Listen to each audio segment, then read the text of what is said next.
앞뒤좌우로 인사할까요? 잘 오셨습니다. 축복합니다. 사랑합니다. 자, 이제 말씀 보겠습니다.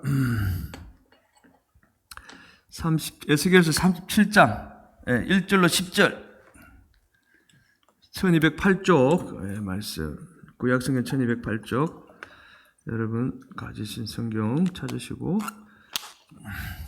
같이 읽도록 하겠습니다. 에스겔서 37장 1절로 10절 같이 읽겠습니다. 시작. 여호와께서 권능으로 내게 임재하시고 그의 영으로 나를 데리고 가서 골짜기 가운데 두셨는데 거기 뼈가 가득하더라. 나를 그 뼈 사방으로 지나가게 하시기로 본적 그 골짜기 지면에 뼈가 심이 많고 아주 말랐더라. 그가 내게 이르시되 인자야 이 뼈들이 능히 살 수 있겠느냐 하시기로 내가 대답하되 주 여호와여 주께서 아시나이다. 또 내게 이르시되 너는 이 모든 뼈에게 대언하여 이르기를 너희 마른 뼈들아 여호와의 말씀을 들을지어다.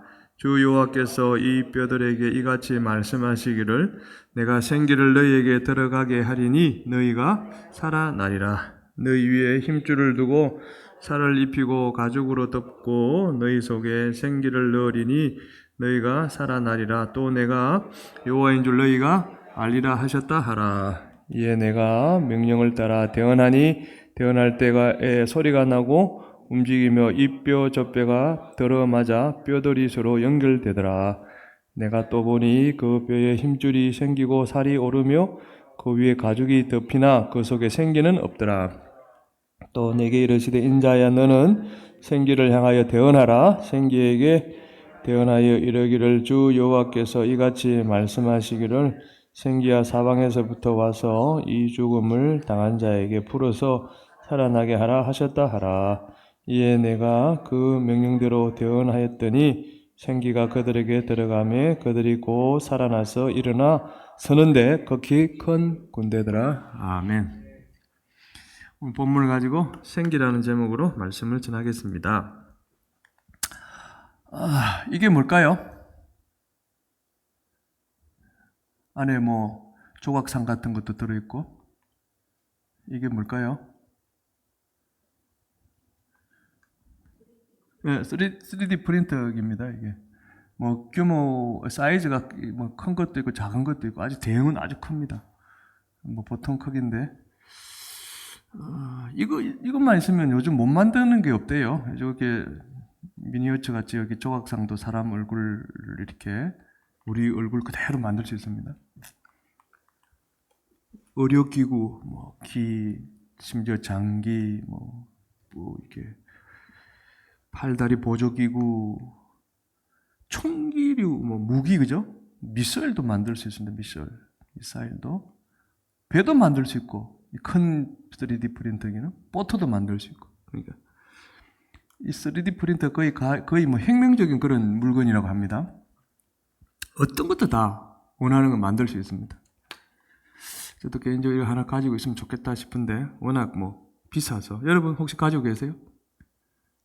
없죠? 근데 3D 프린터 없다고 아쉬워할 필요는 없고요.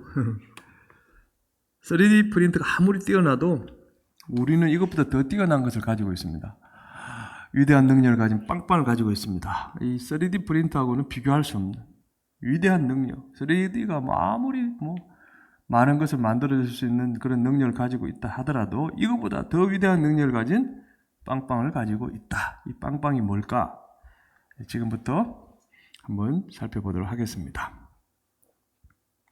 에스겔서 1장 3절에 이렇게 이야기합니다. 시작. 갈대아 땅 그발 강가에서 여호와의 말씀이 부시의 아들 제사장 나 에스겔에게 특별히 임하고 여호와의 권능이 내 위에 있으니라. 이건 하나님께서 이제 에스겔에게 임하시는 장면인데요. 권능으로 에스겔에게 임하셨습니다. 여호와의 권능이 내 위에 있나라는 것은 이제 에스겔입니다. 나 에스겔에게 특별히 임하고 그 권능이 하나님의 권능이 내 위에 어떤 형식으로 일어났는지는 우리가 알 수 없지만 하나님이 강하게 이 에스겔에게 팍 지금 나타나셨다는 것입니다. 에스겔은 어떤 사람이냐? BC 한 6세기 말 바벨론 포로기에 활동했던 선지자였습니다. 이 선지자를 이렇게 구분할 때 뭐 남유다에 했느냐, 북유다에서 활동했느냐 이렇게 구별하기도 하고, 이 바벨론 이 공격을 이제 시점으로 그 포로기 전에 활동했느냐, 포로기 후에 활동했느냐, 또 뭐 저 뒤에 나중에 포로 귀환기에 활동했느냐 이렇게 구분을 해서 이제 활동 그 시대를 구분해서 이제 부르지 않습니까? 이 에스겔은 포로기, 바벨론의 포로로 잡혀가서 바벨론에서 포로로 있을 때 활동했던 선지자다. 이렇게 보면 됩니다. 정확하게 BC 597년에 이 바벨론이라는 이방 나라가 남유다를 공격해 옵니다. 물론 그 전에 한 번 더 공격을 했었죠. 토탈 3번 공격을 하는데 이 에스겔에 관련되어서는 두 번째 공격이라고 볼 수 있죠. 바벨론이 남유다를 두 번째 공격할 그때가 597년입니다. BC 597년. 남유다의 많은 이제 그 백성들을 포로로 잡아갑니다. 1차 때도 그랬지만 1차 때는 이제 굳이 말씀드리면 605년입니다. BC 605년에 쳐들어와서 그때 이제 포로로 잡혀갈 때 다니엘, 사드락, 메삭, 아벳nego 이런 귀족들이 잡혀갔습니다. 그리고 이제 2차 때가 이제 597년인데 이때도 포로로 많은 사람들이 잡혀갔는데 그때 이 에스겔이 포로로 잡혀갑니다. 에스겔은 이제 바벨론에서 이제 포로로 같이 잡혀온 그 남유다 백성들에게 하나님의 말씀을 대언합니다. 이렇게 부름을 받고 어떤 말을 하냐면 우리가 하나님께 죄를 지었기 때문에 하나님이 이 바벨론이라는 나라를 이용해서 우리를 심판한 것이다. 우리가 괜히 이 포로가 된 게 아니다. 우리가 조상들로부터 지은 죄가 크기 때문에 하나님이 결국 이 바벨론이라는 나라를 통해서 우리 남유다를 심판하신 것이다. 그러니까 지금 우리가 바벨론과 뭔가 싸워서 그들을 이기고 우리가 뭔가 독립을 할 수는 없다. 오히려 지금 우리가 해야 될 것은 하나님 앞에 우리가 지은 죄를 회개해야 된다. 그래야만이 이때만 아직은 멸망하지 않았거든요. 완전히 3번이라 그랬잖아요. 한 번 더 남았습니다. 그래야만이 하나님이 저 지금 아직도 살아있는 우리 남유다를 회복시켜 주실 거야. 이렇게 이제 바벨론에서 외쳤던 것이죠. 포로로 잡혀가서 포로된 백성들에게 외쳤던 것입니다. 여러분, 이렇게 외치면 거기에 포로로 잡혀간 남유다 백성들이 선지자시여 그 말이 맞습니다 하고 동의하면서 그 에스겔의 말을 잘 들었을까요? 안 들었습니다. 이게 문제예요. 아무리 선지자가 이야기를 해도 안 듣는 사람은 죽어도 안 듣는다는 거죠. 뭐 오늘날도 또 마찬가지죠. 아무리 하나님 말씀이 선포되어져도 귓가에 안 들어오는 사람 안 들어오는 거 마찬가지입니다. 그래서 하나님은 어떻게 보면 이거는 기회를 준 거죠. 돌이키면 또 하나님이 뭔가 은혜를 베풀어 주시려고 그렇게 에스겔을 통해서 이야기하신 건데 백성들이 그거를 받아들이지 않았단 말이에요. 그러니까 하나님이 BC 586년에 이게 이제 마지막 바벨론이 3번째 공격을 하는 겁니다. 남유다를 공격하게 만들어 버리죠. 그래서 바벨론이 공격을 받은 남유다 이때 완전히 이제 멸망을 당하고 사라지게 됩니다. 이미 북이스라엘은 벌써 BC 722년에 아수르에 의해서 멸망을 당했고요. 이제 그나마 남아있는 남유다도 605년, 597년, 지금 이제 마지막 586년 이렇게 바벨론이 공격해와서 쑥대밭이 되어지는 거예요. 그때 솔로몬 성전이 완전히 무너지죠. 그리고 그 안에 있던 모든 성전 기물들, 물론 1차, 2차 때도 이미 가지고 왔습니다만은 3차 공격에 의해서 완전히 무너지는 겁니다. 성전이 없어져 버리는 거죠. 거기에 있던 모든 검은 보화들, 성전의 기물들을 다 바벨론으로 이제 빼앗겨서 옮겨지게 됩니다. 그리고 남아있던 그 백성들마저도 이제 일부만 지극히 소위 말해서 그때 당시 천민들, 힘없는 사람들만 남겨두고는 다 바벨론을 포로로 잡아가죠. 이 일이 있어나고 뒤부터 에스겔은 이제 입을 닫아버립니다. 왜? 말을 해도 안 들으니까. 더 이상 내가 할 일은 없다고 생각했던 것 같아요. 그러면서 시간이 한 13년이 지나갑니다. 13년 뒤에 하나님이 다시 에스겔에게 나타나셔서 다음과 같은 말을 남유다 백성에게 전하라고 명령하십니다. 에스겔 33장 11절. 이게 이제 13년이 지난 후에 하나님이 에스겔에게 나타나서 하신 말씀입니다. 시작. 너는 그들에게 말하라. 주 여호와의 말씀이니라. 나는 악인이 죽는 것을 기뻐하지 아니하고 악인이 그 길에서 돌이켜 떠나 사는 것을 기뻐하노라. 이스라엘 자손이 돌이키고 돌이키라. 너희 악한 길에서 떠나라. 어찌 죽고자 하느냐 하셨다 하라. 예. 그들은 이제 너는 에스겔이고 그들은 백성들이 포로로 지금 살고 있는 남유다 백성들. 하나님이 에스겔로 남유다 백성에 뭘 하라고, 어떤 말을 하라고 이야기했습니까? 한마디로 돌이키고 돌이키라. 너희 악한 길에서 떠나라. 그러니까 하나님은 남유다 백성이 이제라도 죄를 깨닫고 하나님을 떠난 그 길에서 다시 돌이키기만 하면 또 은혜를 베풀어 주시겠다. 이 말씀을 하시는 거거든요. 그 약속을 하시는 거예요. 하나님은 그만큼 자기 백성들을 끝까지 사랑하시고 끝까지 돌보시고자 하는 그 분이 바로 하나님이신 것입니다. 그래서 이 시점에 하나님은 그래 너희들께 잘해봐라고 포기하지 아니하시고 다시금 에스겔을 통해서 이 말씀을 주신 거예요. 그래서 에스겔은 하나님 이 말씀을 백성에게 전합니다. 자, 그럼 이번에는 에스겔의 예언을 듣고 남유다 백성이 정신을 차렸을까요?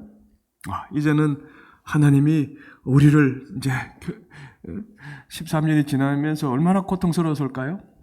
이제 드디어 하나님이 우리를 이곳에서 건져주시는구나, 돌봐주시는구나. 그렇게 생각하면서 이 에스겔의 말을 듣고 할렐루야 하고 기뻐했을까요? 지금부터라도 이제 우리가 악한 길에서 떠나야지. 하나님을 떠났던 그 길에서 돌이키고 다시 하나님께로 돌아가야지. 이렇게 결심했을까요? 이때도 안 했습니다. 이게 이제 영적으로 하면 푹 빠져버리면 악한 길로 이제 하나님을 멀리 떠나버리면 이게 참 다시 돌아온다는 게 결코 쉬운 일이 아닌 것 같아요. 경험이 있는 분들은 이해가 더 잘 될 테고 또 우리 주변에 그런 분들을 종종 보지 않습니까? 잘 믿었는데 한번 쑥 하나님이 떠나더니 다시금 돌아올 생각을 안 하는 그런 케이스를 우리가 종종 보지 않습니까? 이상하다. 왜 이럴까? 그때는 정말 하나님을 잘 섬겼던 사람인데 이런 케이스 그죠?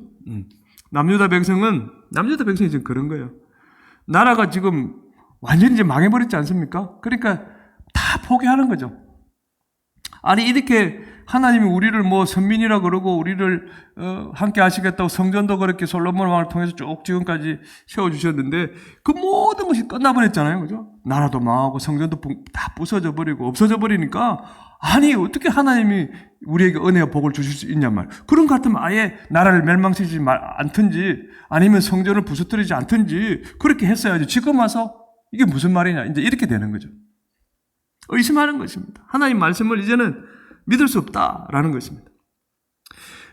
지금 현재 상황이 너무 힘들고 지쳐서 그냥 지금 이 바벨론으로부터 그냥 해방만 시켜주면 좋겠다. 이게 그들의 간절한 소망이었던 거예요. 하나님이 뭐고 필요 없고 지금 내가 이 자리에서 좀 벗어날 수만 있다면 좋겠다. 이런 생각만 가득 찼던 거지. 그게 말씀이 안 들어오는 거죠.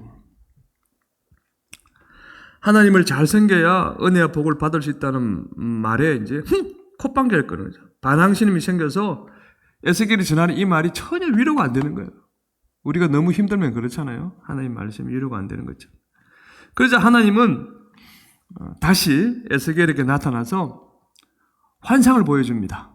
오늘 그것이 바로 오늘 저와 여러분 읽었던 이 환상 뭐죠? 소위 마른 뼈 환상입니다. 이걸 보여주면서 다시금 이스라엘 백성들에게 소망을 주려고 하시는 것이죠. 한번 볼까요? 1절 시작. 여호와께서 권능으로 내게 임재하시고 그의 영으로 나를 데리고 가서 골짜기 가운데 두셨는데 거기 뼈가 가득하더라. 하나님이 에스겔을 지금 어디로 데려가십니까?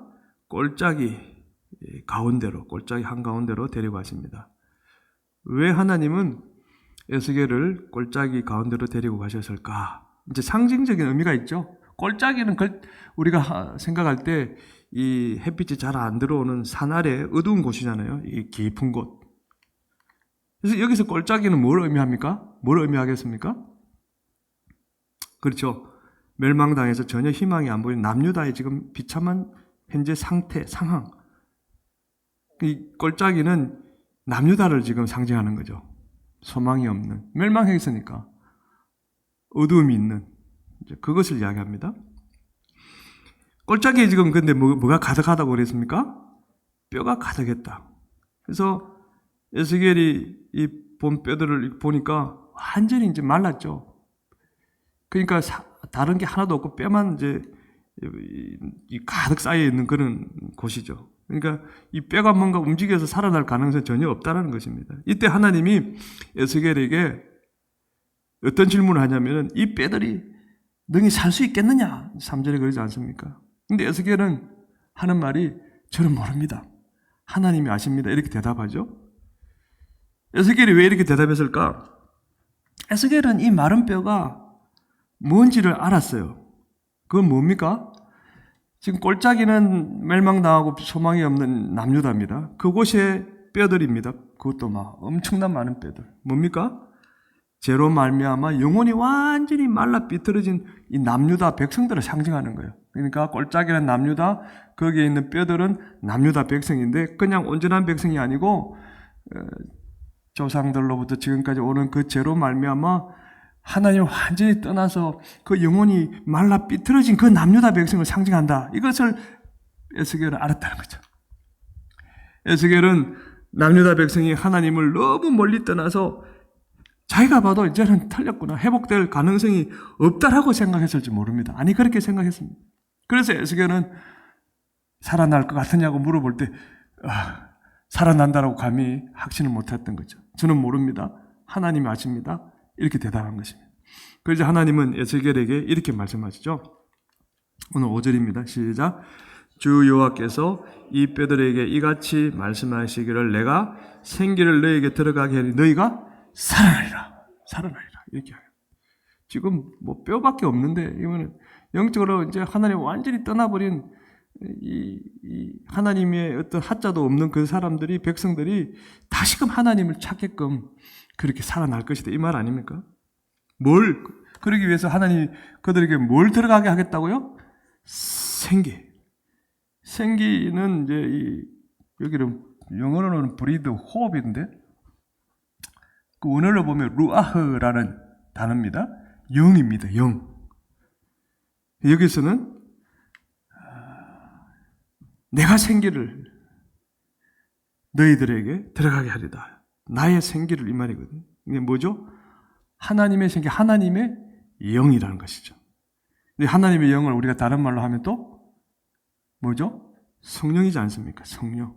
하나님의 영, 우리 신약시대로 오면 아버지 하나님의 영, 또 아들 예수님의 영, 그리스도의 영, 그죠? 그 영이 바로 성령이거든요.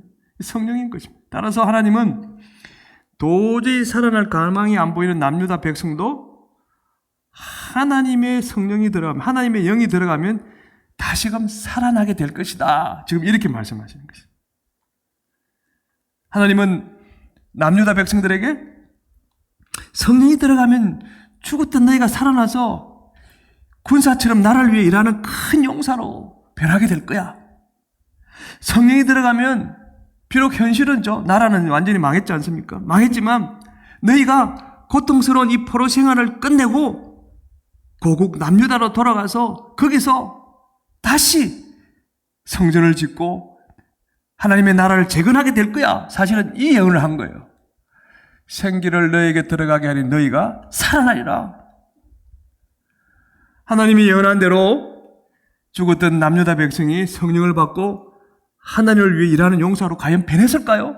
지금까지 에스겔을 통해서 약속을 주셔도 멍하고 콧방귀를 꼈던 그들이 과연 이 말씀대로 그렇게 하나님의 예언대로 이루어졌을까라는 것입니다. 예, 이루어졌습니다. 에스라서를 보면은 이런 내용이 있습니다. 에스라서. 아까 말씀드렸듯이 세 번의 공격으로 포로가 세 번의 포로로 잡혀가지 않습니까? 그런데 하나님이 또 세 번의 귀환을 시키십니다. 1차, 2차, 3차. 예. 1차 기한의 일들을 이제 기록한 에스라서. 사실 에스라는 2차 기한 때 왔는데, 어쨌든 에스라에 보면 이런 말씀입니다. 시작. 이에 유다와 베냐민 족장들과 제사장들과 레위 사람들 그 마음이 하나님께 감동을 받고 올라가서 예루살렘의 여호와의 성전을 건축하고자 하는 자가 다 일어나니. 네. 1차 포로 기한을 스룹바벨이 주도적으로 한 5만 명을 데리고 돌아옵니다.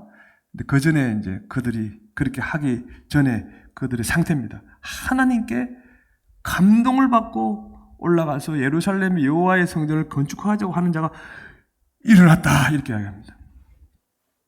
지금까지 에스겔을 통해서 아무리 이야기해도 콧방귀 단 그들이 생기를 불어넣어주니까 이렇게 거룩하게 삶이 완전히 바뀌어지는 그런 일들이 이제 일어난 것을 에스라서에 이렇게 기록하고 있습니다. 하나님은 역사를 보면 BC 538년에 페르시아, 메데 파사 제국, 페르시아 제국이죠. 왕 고레스. 그의 마음을 이제 감동시키십니다. 이 사실은 페르시아 왕은 하나님을 안 믿는 왕이잖아요. 그런데 하나님이 그의 마음을 움직이셨던 것이죠. 그래서 그의 입술을 통해서 남유다 백성이 고국 남유다로 돌아가라. 거기서 무너진 너희들의 그 예루살렘 성전을 다시 지어라 라고 이렇게 포고령을 내립니다. 이 놀라운 일이죠. 하나님은 역사의 주관자이지 않습니까? 우리 인간의 역사에 개입하셔서 그 당신의 뜻을 이루어 가시는 분이 하나님이지 않습니까? 심지어 이방 나라의 왕의 마음을 움직여서 갑자기 뜬금없이 포로로 있던 이 남유다 백성들을 다시금 돌아가게 그렇게 포고령을 내리게 만들어 버립니다. 그런데 여러분, 이 시점이 한 70년이 지난 시점입니다. BC 605년 1차 공격으로부터 보면 예레미야에게 주신 그 예언이 이제 성취되어진 건데 70년 뒤에 돌아오게 될 것이다. 그런데 70년에 이미 바벨론에게 멸망당하여 폐허가 됐지 않습니까? 지금 남유다는. 그래서 다시 예루살렘 성전을 짓는다는 것은 이건 거의 불가능한 일입니다. 무슨 재료를 성전을 지으려면 돈도 필요하고 여러 가지 상황들이 조건들이 맞아야 되지 않습니까? 그리고 남유다로 일단 돌아가려면 이게 보통 일이 아니에요. 그림 한번 볼까요? 여기서 이제 이 바벨론으로 포로로 잡혀갔단 말이에요. 근데 다시 돌아가야 된단 말이에요. 이게 뭐 직선거리는 한 850km 된다 그럽니다. 그런데 바로 못 가죠. 이렇게 돌아서 가야 됩니다.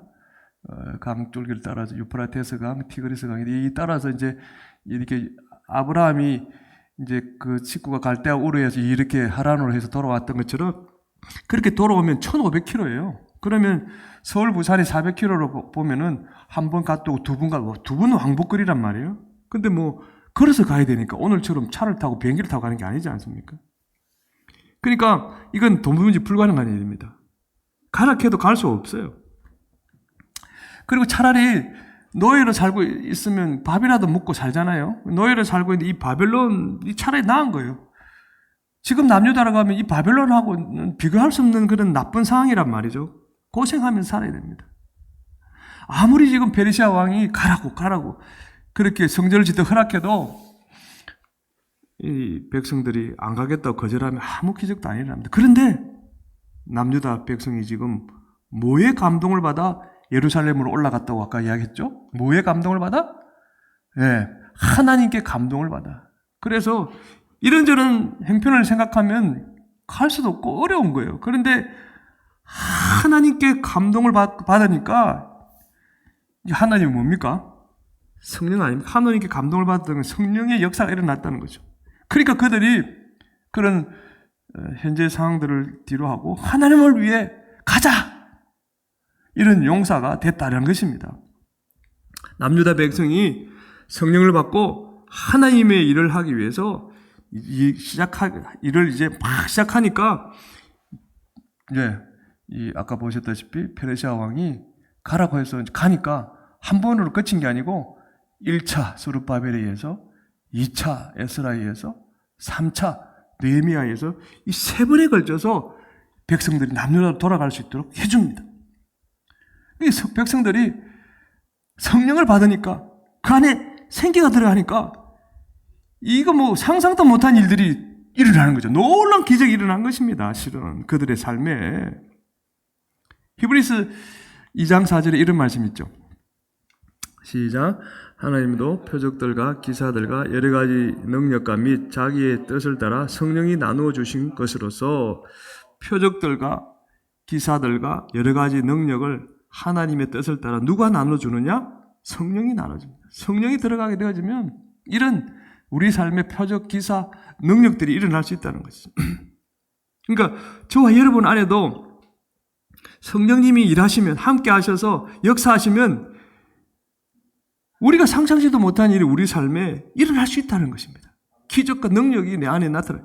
여러분 꼭 기적과 능력을 해서 딱 했더니 죽은 사람이 살아, 이것만 생각하지 마세요. 여러분의 삶의 변화가 바로 기적이에요.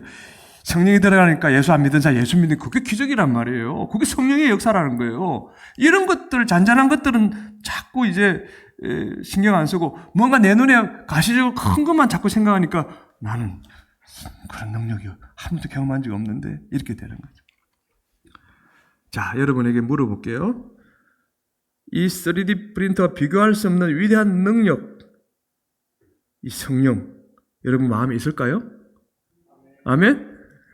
왜 이렇게 힘이 없습니까? 아멘. 근데 여러분 아멘 했다면 어떻게 그것을 확신합니까? 여러분의 성령을 가지고 있는지 어떻게 확신하죠?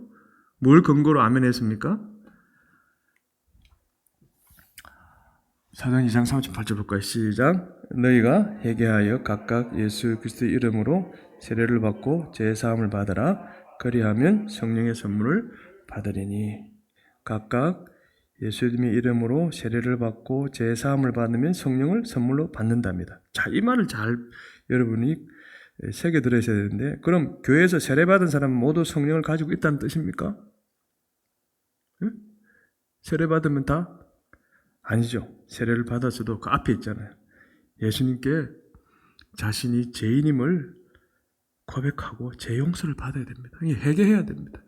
내가 철천지 죄인이라는 사실을, 이게 이제 소위 신학적 원죄, 자범죄, 다 그로 인해서 내가 죄인이라는 이걸 고백하는 게 쉽지 않습니다, 여러분.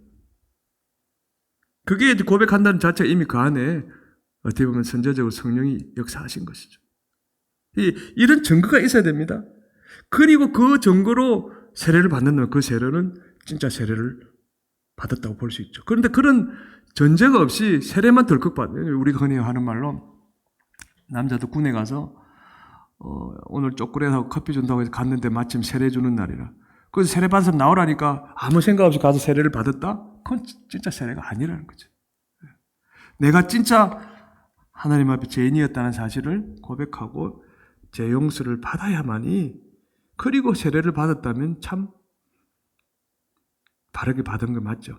여러분 그냥 의미 없이 세례 받으면 그거 아무 의미가 없어요. 소용이 없어요. 그런데 어떤 사람들은 세례가 구원의 증표인 줄 알고 그 세례 못 받으면 또 천국 못 가는 줄 알고 세례를 막 또 받으려고 하는데 아무 고백 없이 받아봤자 그건 아무 의미가 없는 거예요. 다시 한번 여러분이 바로 아셔야 됩니다. 자, 다시 묻겠습니다. 나는 성령을 가지고 있다. 믿는 사람 손 들어보세요. 손 들어보세요. 이 말씀에 근거해서 진짜. 그러면 또 질문합니다. 현재 놀라운 기적과 능력, 성령의 놀라운 기적과 능력을 체험하며 살고 있습니까? 여러분 자꾸 대단한 기적을 눈앞에 가시적인 것만 생각하지 말라고 하셨죠?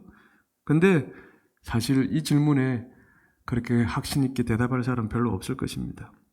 왜 위대한 능력을 가진 성령을 선물로 받았는데도, 자기 안에 성령님이 계시는데도 삶 속에서 놀라운 기적과 능력을 체험 못하는 사람이 많을까?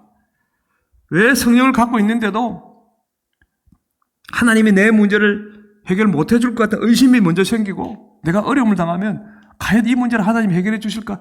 글쎄, 아니 성령이 계시는데도 의심이 먼저 생기는 그런 일들을 우리가 먼저 경험하지 해보지 않았습니까? 그러면 또 당장 하나님이 내 문제가 이렇게 큰데 해결도 안 해주시고 또 하나님 앞에 원망이 툭 생기지 않습니까? 성령이 있는데 왜 의심과 원망이 생깁니까? 하나님을 위해 일하고 싶은 마음은 점점 안 생기고 오히려 아이고 난 더 이상 안 할래 반항심만 생기는 걸까요? 이사야서 63장 10절에 이런 말씀이 있습니다. 시작. 그들이 반역하여 주의 성령을 근심하게 하였으므로 그가 돌이켜 그들의 대적이 되사 친히 그들을 치셨더니 이스라엘 백성은 오늘날 바로 영적으로 저와 여러분 아닙니까? 예수 믿고 하나님의 자녀가 된 우리가 반역이라는 게 딴 게 아니고 불순종이라고 보면 됩니다. 하나님께 불순종하는 말과 행동을 하면 누가 근심한다고 이야기합니까? 주의 성령님이 근심한다. 우리가 하나님이 싫어하는 말과 행동을 하면 성령님이 심지어 우리의 뭐가 된다고요? 우리의 대적이 된답니다.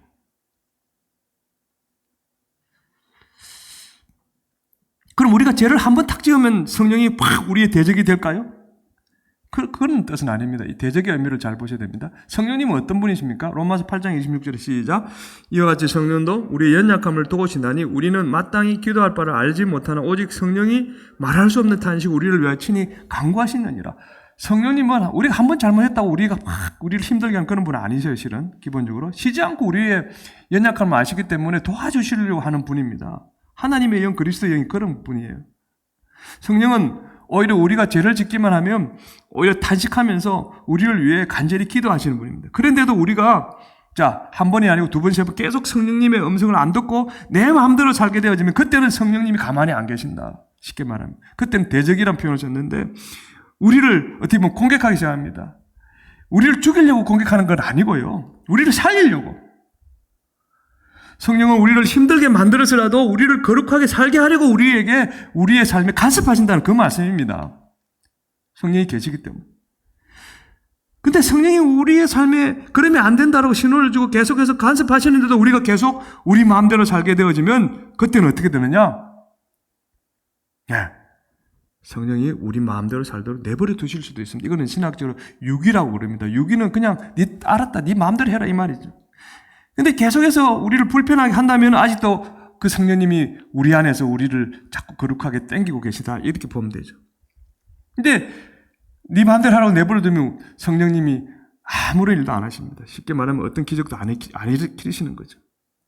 그래서 죄 용서받고 성령을 가지고 있어도 어떤 경우에는 성령의 위대한 능력을 처음 못한 채 살아가게 되는 것입니다. 그런 분들이 사실 교회 안에 많습니다. 성령을 모시고 있어도 때로는 아까 말씀드렸지 하나님이 의심되고 하나님이 원망스럽고 하나님 얼굴에 먹칠하는 말과 행동이 나도 모르게 툭 튀어나오는 거예요. 이게 이제 소위 영적 슬럼프에 툭 빠진 겁니다. 교회는 나오지만 성령이 전혀 일하지 못하고 잠잠히 계시는 거예요. 그런 상태. 자, 그렇다면 우리는 어떻게 해야 이 위대한 성령의 능력을 체험할 수 있을까? 거룩한 성령이 우리를 위해 일할 수 있도록 우리 영혼을 거룩하게 만들면 되는 거예요. 자, 어떻게 거룩하게 만듭니까? 하나님은 다 답을 주십니다. 제가 늘 말씀드린 디모데후서 4장 5절 시작. 하나님의 말씀과 기도로 거룩해집니다. 이렇게 말씀과 기도로 내 자신을 거룩하게 만들면 성령이 그때 일하신다는 것이죠. 쉽게 말하면. 우리가 어떻게 거룩해지느냐? 말씀이 안 들어오면 절대로 거룩해질 수 없습니다. 하나님 말씀을 받아야 됩니다. 거기서 내가 반응을 해야 돼요. 그리고 말씀 붙잡고 기도해야지. 말씀 읽고 기도하면 위대한 성령의 능력을 그때 우리는 체험하게 되는 것입니다.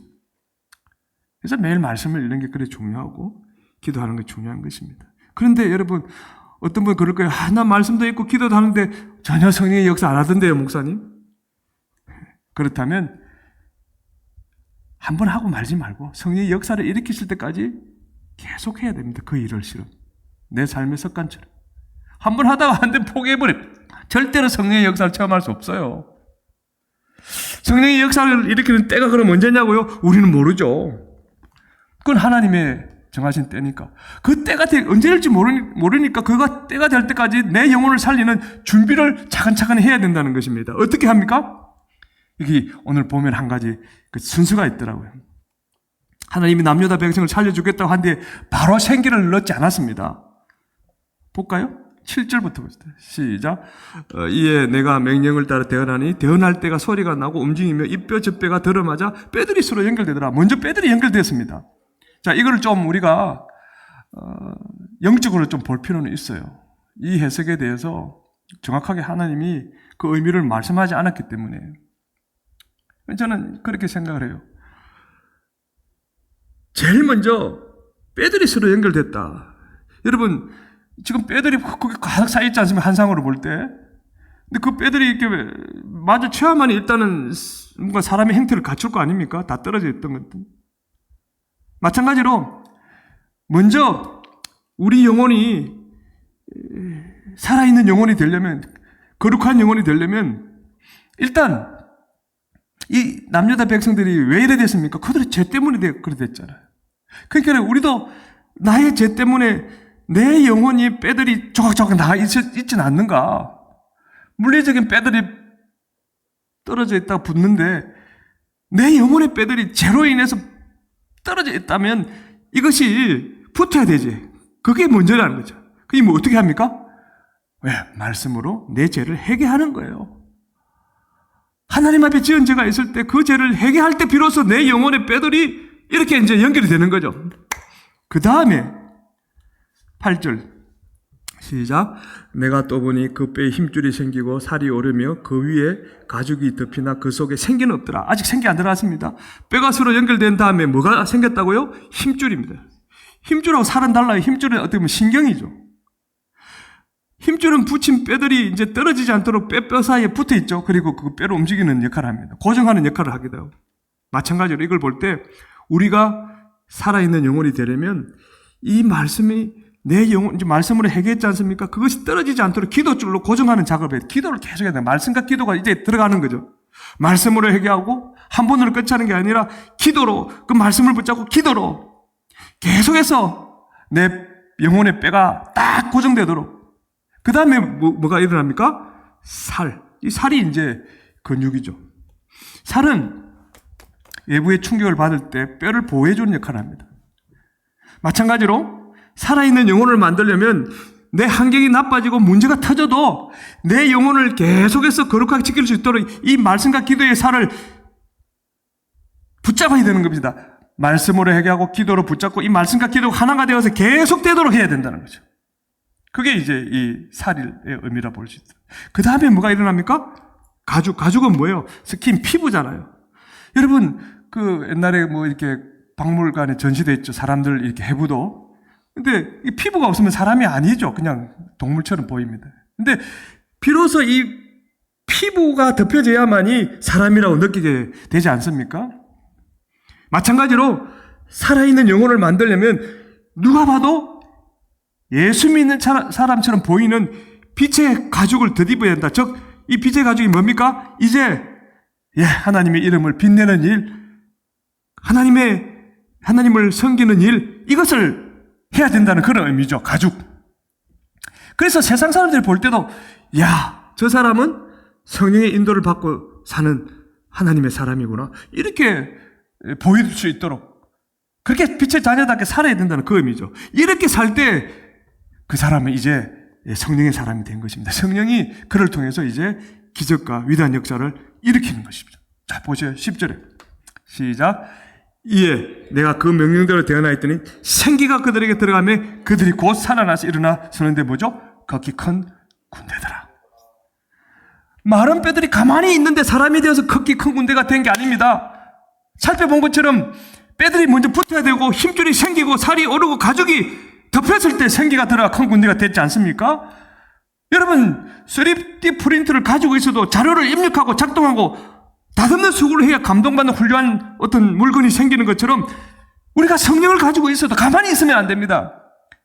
내 영혼의 말씀을 입력하고 기도로 영혼을 작동시키고 그리고 영혼을 다듬는 수고를 계속해야 성령의 감동을 경험할 수 있는 큰 사람이 될 수 있다는 거 아니겠습니까? 성령은 아무것도 안 하고 은혜를 받기만 기다리는 사람에게 기적과 감동을 주지 않습니다. 줄 수도 있겠지만 그렇지 않아요. 성령은 거룩하게 살려고 몸부림치고 열정을 가지고 끝까지 수고하는 그 사람에게 기적과 감동을 베풀어 주시는 거예요. 이제 우리 가운데 남유다 백성처럼 상황이 힘들어서 성령의 기적과 능력이 필요한 분이 있다면 여러분 딴 것보다는 내가 거룩하게 살려고 열정을 가지고 끝까지 하나님 앞에 말씀과 기도로 엎드려야 되는 것입니다. 천지를 창조하신 그 하나님의 능력을 의심하지 말고 말씀으로 위로받고 기도로 영혼을 강하게 만들어야 되는 거죠. 성령이 역사를 일으키는 그 때가 되면 반드시 그런 사람들은 기적을 보게 될 줄로 믿습니다. 아멘. 이거 보세요. 이걸 읽고 마치겠습니다. 로마서 8장을 시작. 만일 너희 속에 하나님의 영이 거하시면 너희가 육신에 있지 아니하고 영에 있나니 누구든지 그리스도의 영이 없으면 그리스도의 사람이 아니라. 껍데기만 성도에 불과한 것입니다. 우리 옆 사람이 이렇게 말해보세요. 우리는 위대한 역사를 일으키는 생기를 가진 사람입니다. 시작. 우리는 위대한 역사를 일으키는 생기를 가진 사람입니다. 성령이 역사를 일으킬 때까지 말씀과 기도로 거룩해집시다. 시작. 성령이 역사를 일으킬 때까지 말씀과 기도로 거룩해집시다. 또 하나 더, 빛의 자녀로 살아봅시다. 시작.